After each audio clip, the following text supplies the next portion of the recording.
Begitu sebaliknya nasib buruk adalah kalau orang punya hobi mengorek kesalahan orang lain.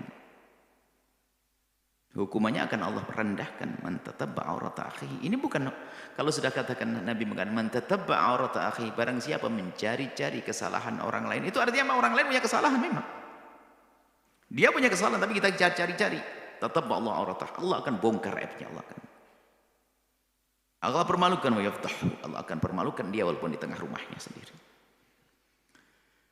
Nasib baik seseorang itu adalah di antaranya jika Allah mudahkan untuk menutup kekurangan hamba-hamba Allah yang lainnya. Itu nasib baik. Termasuk nasib baik adalah Allah mudahkan kepada hamba untuk menutup kekurangan orang lain. Bahkan termasuk nasib baik adalah Allah dijadikan hamba tersebut tidak mudah tahu tentang kekurangan orang lain.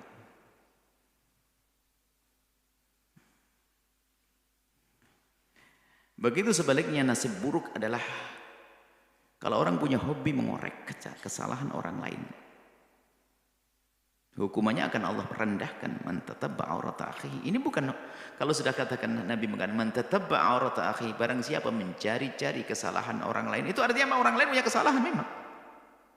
Dia punya kesalahan tapi kita cari-cari. Tatabba'a Allah aurata. Allah akan bongkar aibnya,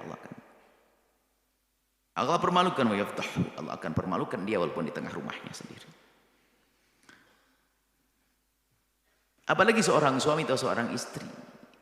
Dan ada perintah Nabi, kalau ada orang meninggal dunia, sebutlah kebaikannya, jangan kau sebut kejelekannya. Jika sifatnya dosa-dosa pribadi.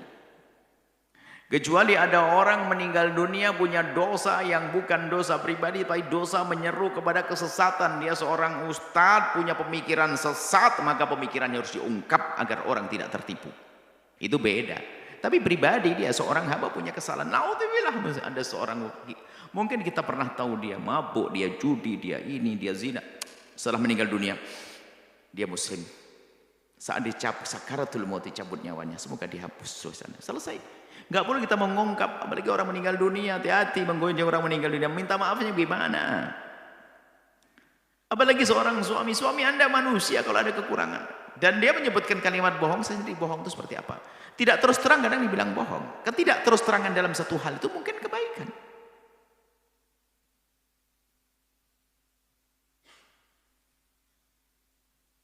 Ketidakterusangan mungkin kebaikan. Mungkin kita adalah orang yang jelek. Kita melarang, misalnya seorang istri melarang suaminya, kamu jangan ke rumah ibu loh ya, pokoknya saya tidak setuju. Iya, tak taunya dia ke rumah ibu. Bohong terus ya, bukan bohong dia. Makanya kita tahu makna bohong itu apa yang dimaksud ibu yang bertanya ini. Anda yang pertama, ibu yang salehah. Suami Anda sudah meninggal dunia. Mungkin dia iya betul punya jelek. Dia meninggal dunia. Kalaupun betul dia ada kezaliman kepada Anda, dari atas mimbar saya mohon kepada Anda, maafkan dia. Maafkan dia. Maafkan dia umat Nabi Muhammad SAW. Bersihkan hati Anda dari dendam. Anda mau menuntutnya, itu nggak bisa, sudah meninggal.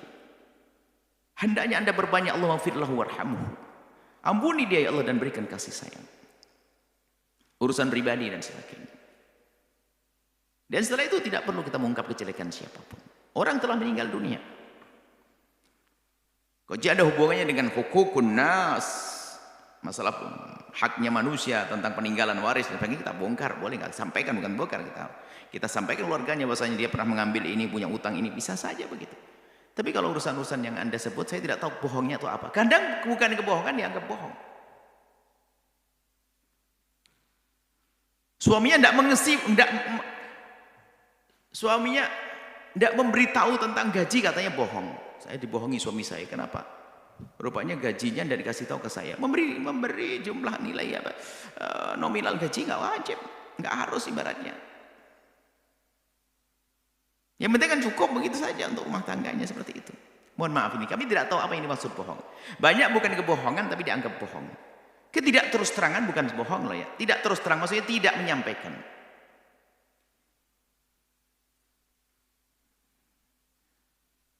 Saya datang ke rumah Anda dengan ayah saya. Anda mencari ayah saya memang. Cuman waktu saya datang ke rumah Anda, tahu ayah saya ada di mobil. Cuman saya datang ke rumah Anda, assalamualaikum, saya ngasih sesuatu, saya pergi. Apakah setelah besok ketemu, ayahmu di mana? Kemarin kamu bilang, loh kok kamu bohongin saya nggak? Nggak ngasih tahu? Nggak ngasih tahu kan bohongin. Dan memang nggak ada perlunya kenapa saya kasih tahu. Loh saya perlu, dan saya nggak tahu kalau Anda perlu. Jadi mohon maaf masalah membohong itu seperti apa. Kalaupun seandainya suami Anda bohongi Anda berkali-kali, saya minta maafkan dia. Maafkan dia. Semoga suatu ketika nanti di saat Anda punya kesalahan kepada siapapun, orang itu juga maafkan kepada Anda. Mari kita membuka pintu maaf kepada siapapun, khususnya yang telah meninggal dunia. Kalau masih hidup ya, kalau urusan keadilan mungkin hak kita diambil, ya kita boleh menuntut hak kita. Biarpun maaf adalah jauh lebih utama dari itu semuanya. Baik, ini saja yang bisa kami sampaikan. Orang yang meninggal Nabi mengatakan, sebutlah kebaikan-kebaikan. Mahasina amwatikum, kebaikan-kebaikan orang yang telah meninggal dunia perlu kita sebut. Jangan menyebut kejelekannya. Belum lagi jika suami Anda punya anak.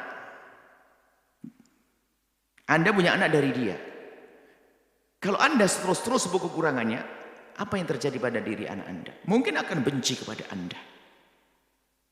Atau mungkin anak Anda sudah menjadi tidak ngerti bakti pada ayahnya, nggak pernah doakan, mungkin malah dendam yang selama ini tidak pernah ada menjadi dendam karena mendengar informasi dari ibunya bahwasanya ayahnya begini. Akhirnya sang anak pun jadi benci kepada ayah yang telah meninggal dunia. Anda merusak anak Anda. Baik, sampai di sini. Semoga Allah memberikan kesadaran kepada Anda yang bertanya. Kalaupun betul Anda dizalimi, semoga Allah ganti dengan segala kebaikan setelah hari ini. Dan tolong maafkan dia. Maafkan dia. Wallahu a'lam bishawab.